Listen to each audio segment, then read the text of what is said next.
I'm going to keep this short and sweet. The Fed, yesterday we had Jerome Powell come out and speak. And what exactly is he hiding, if anything? Well, the Fed is actually pinched in between inflation that just won't seem to go away. They said it's kind of moving sideways, even though they're at sufficiently restrictive policy, and they actually started cutting, and then the Fed's like, we don't know that we should cut anymore because we don't want inflation to go haywire. But on the other side of things, the other thing that's pinching the Fed between a rock and a hard place is the unemployment rate. And he actually read somewhere around the 8-minute mark in the video, a prepared statement is what it seemed like. If you watch that part of his speech, about 8 minutes into him speaking, he answers the very first question, and it seemed like he was ready for answering the question of, if inflation isn't going away, why are you cutting in the first place, or anything like that. And it sounded like he was like, well, we know about inflation and it's kind of stuck where it's at right now. We do think that we're in a good spot.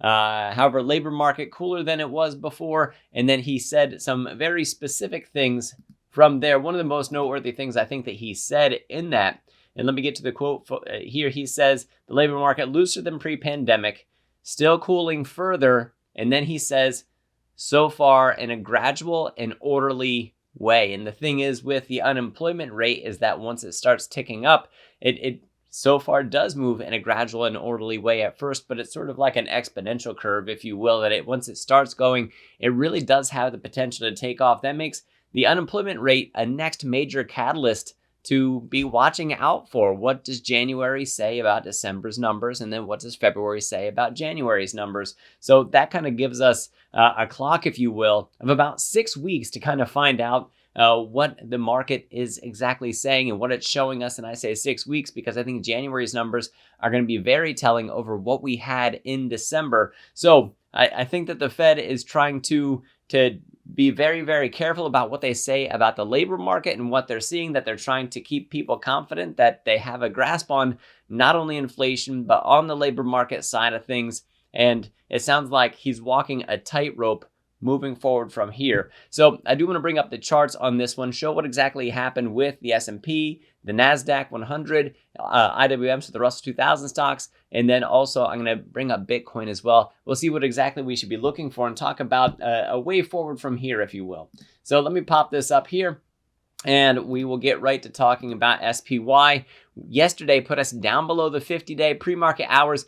We're right at the bottom of that right now. So now we could get a significant bounce today, but we do want to retake those 50 days to see the further upside happen. And you can see that that's what happened when we go back to November. And if we go back even farther from that for September, there we are touching the 50 days. And if we go all the way back to our friend August the 5th with the carry trade, we did push down below that significantly. But even when we crossed back up over the 50s, we had a nice jump going from August the 14th to August the 15th, getting up over that hurdle and then setting us forward. If you keep on scrolling, there's another almost touch on that. Down below this, kind of having trouble up until we had that candle up above the 50 EMA on this one before we had that next climb. So the 50 really is something we're going to be watching out for. SPY tracking the S&P 500. For the Nasdaq 100 right now, it seems like it's this blue 20-day that you have creeping up this way. We want to get back up on top of that. We don't want to see the 5 cross the 13. That'd be a bearish sign. We don't want to see the 13 cross the 20. We certainly don't want to see any of those cross the 50, which would take the price action down below the 50 in the first place. So if we come down and touch the 50, that could be something that would be a significant catalyst or a potential area for significant support where we could ramp up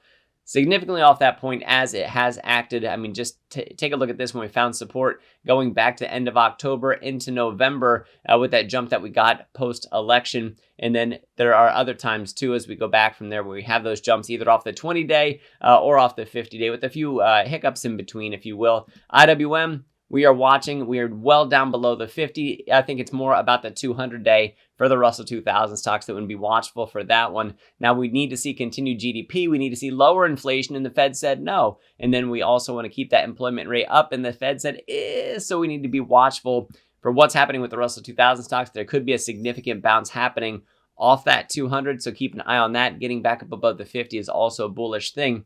So last thing, Bitcoin, we'll wrap it up here.